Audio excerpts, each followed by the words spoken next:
નમસ્કાર. ધોરણ 7 વિષય વિજ્ઞાન ચેપ્ટર 1 વનસ્પતિમાં પોષણ. સ્વાધ્યાયના પ્રશ્નો અને તેના જવાબ. ક્વેશ્ચન 1. સજીવોને ખોરાક લેવાની જરૂર શા માટે હોય છે? સજીવોને કાર્ય કરવા માટે જરૂરી ઉર્જા મેળવવા, શરીરમાંથી થતી ભાંગતૂટના સુધારણા તેમજ શરીરને તંદુરસ્ત અને નિરોગી રાખવા, શરીરની વૃદ્ધિ અને વિકાસ માટે પણ ખોરાકની જરૂર હોય છે. ક્વેશ્ચન 2.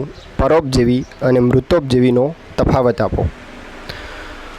તો પરોપજીવી તે પોતાનું પોષણ બીજી કોઈ વનસ્પતિ પાસેથી લે છે.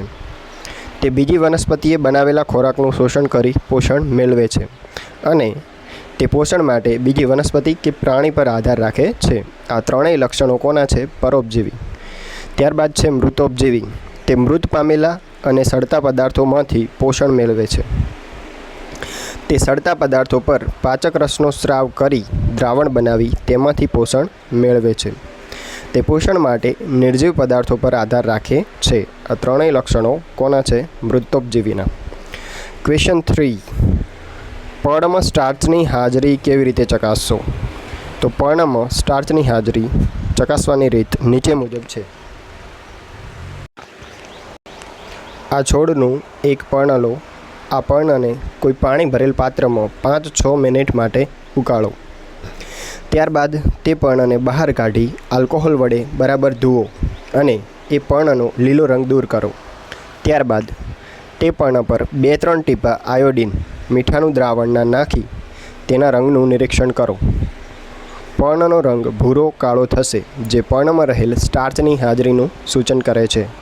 ક્વેશ્ચન 4. લીલી વનસ્પતિમાં ખોરાક બનાવવાની ક્રિયાનું ટૂંકમાં વર્ણન કરો.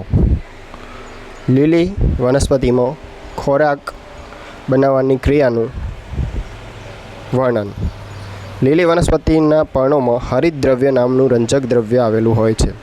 આ હરિતદ્રવ્ય ક્લોરોફિલ પર્ણને સૂર્ય ઉર્જાનું શોષણ કરવામાં મદદ કરે છે. આ હરિતદ્રવ્ય એટલે કે જે ક્લોરોફિલ છે તે પર્ણને સૂર્ય ઉર્જાનું શોષણ કરવામાં મદદ કરે છે. આ શોષણ પામેલ ઉર્જા પર્ણમાં કાર્બન ડાયોક્સાઇડ અને પાણીમાંથી ખોરાક બનાવવામાં વપરાય છે. આમ લીલી વનસ્પતિ હરિતદ્રવ્ય અને સૂર્યપ્રકાશની હાજરીમાં કાર્બન ડાયોક્સાઇડ અને પાણીની મદદથી પોતાનો ખોરાક જાતે બનાવે છે. જેમાં વનસ્પતિ કાર્બોદિત પદાર્થનું ખોરાક તરીકે ઉપયોગ કરે છે અને ઓક્સિજન વાયુ વાતાવરણમાં મુક્ત કરે છે, જે પ્રક્રિયાને પ્રકાશ સંશ્લેષણની ક્રિયા કહે છે. જેનું સમીકરણ નીચે મુજબ છે.